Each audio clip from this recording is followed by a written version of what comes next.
Now, what is the greatest tool in today's day and age? Telecommunications. Why is that? Telecommunications is at the forefront of innovation and pursuit of business. And today, with the increasing competitive purchasing offers that we're receiving for Bell, we're going to be discussing why or why not Bell might be a sell. Good evening, everyone. My name is Rudy Rodriguez, and these are my colleagues, Will and Simon. And today we're going to be discussing why exactly this is the case. So the agenda for today discusses many topics, including our mandated recommendation, our company overview, our competitive analysis, followed by economic analysis, financial analysis, assumptions and forecasts, our DCF, stakeholder analysis, and finally the implementation. So, for the mandate, the main question here is, should Bell accept the most recent offer of $34.8 billion net value from the partnership of OTPP and PEP? So, the offer might sound really appealing, but after what we're going to show you in this presentation, we'll be able to show you why we think that bottom line, we should not sell Bell. So, to start off, we can do a company overview. So, Bell is the oldest and largest telecommunication company, and they had about $17 billion in revenue in 2006. It is also one of the leaders in the industry alongside Manitoba Telecommunications Services, Rogers, Shaw, and TELUS. And as well, Bell is in a growing industry with a very, very high potential. So just what to take away from this slide is that Bell is a very, very good company with an industry that is growing. So it is something to keep in mind for that. Next slide. Thank you very much, Will. So I will be presenting you with our competitor analysis. So for the competitor analysis, we chose that it would be best fit to do a Porter's Five Forces analysis of our key competitors in this industry, starting with the competition in the industry. So we've set it at about a medium impact. This is mainly due to the low number of competitors. Of course, as we mentioned, there's only 4 or 5 main competitors in this field.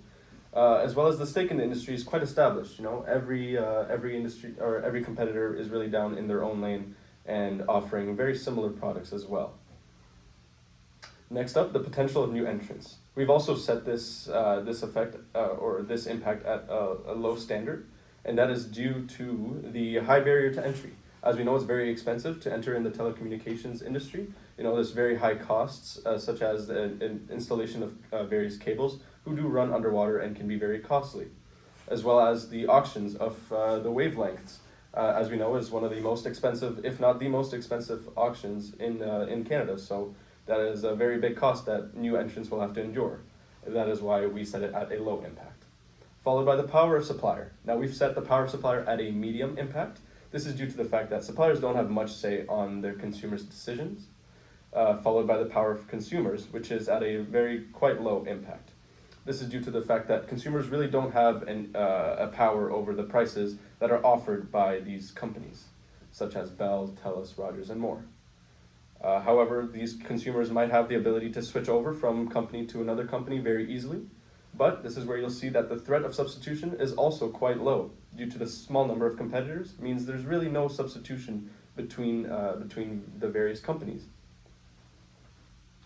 Following our competitor analysis is our economic analysis. Now, we found that the Treasury bill rate is at a pretty solid 3.8%. Now, this is the 3-month Treasury bill rate, to clarify. Followed by inflation, we assume it's at a steady 2%. Right now, the economic field is looking very steady and prosperous. And our overall economic condition can be said that it's a prosperous next few years. However, there is a market correction to be expected in the years between 2009 and 2011. It can occur at any moment.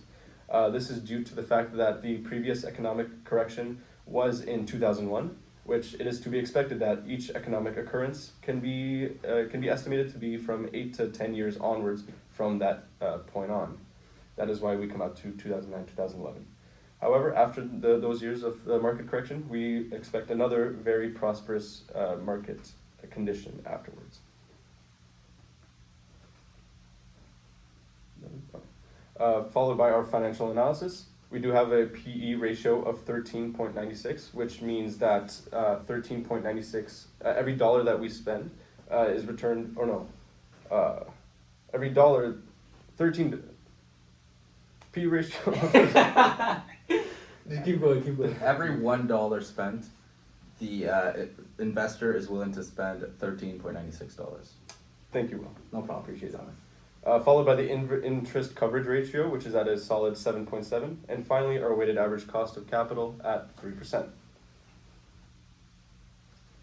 So, for the assumptions and forecast, we are expecting a growth of 1 to 2% year after year for the expected future. So, for the market correction, like my colleague Simon talked about, in the years of 09 and 11, we think there'll be a growth of minus 4%.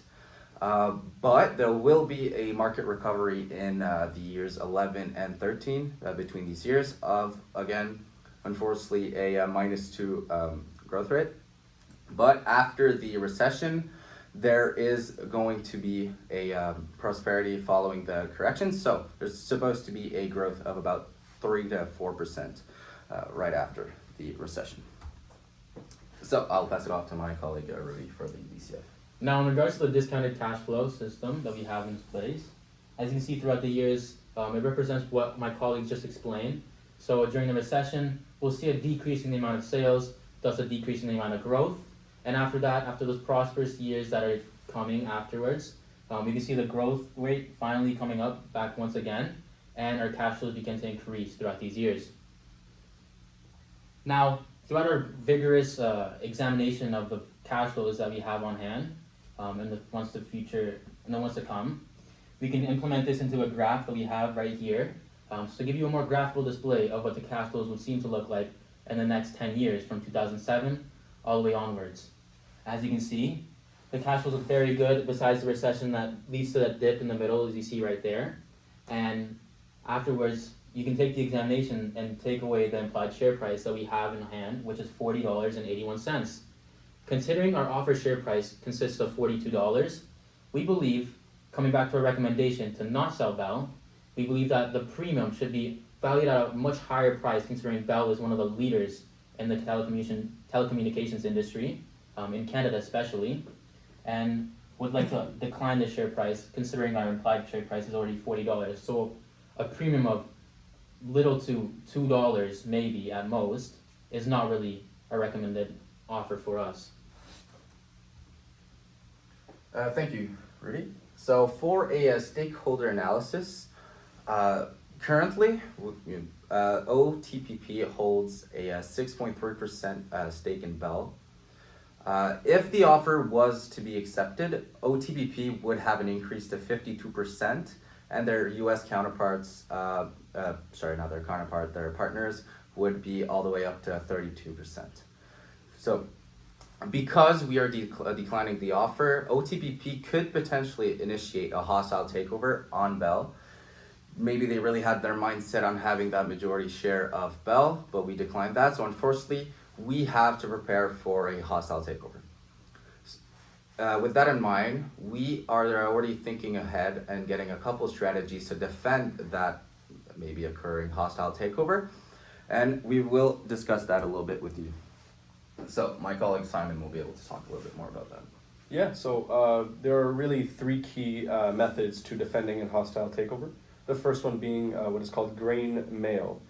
So this green mail is essentially when we offer a large sum of money to the opposition who is trying to execute the hostile takeover in hopes of them to be satisfied with the funding and to sort of back off the ideas of a hostile takeover.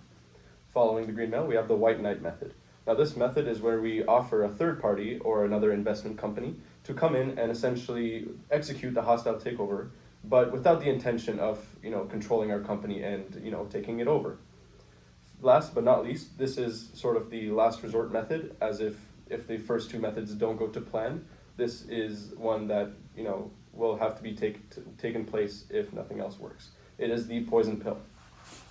The poison pill essentially is if the hostile takeover were to be executed, that would mean that they would take over our company, but a way to defend from this is to issue a very large amount of shares into the stock market right as they take control of our company.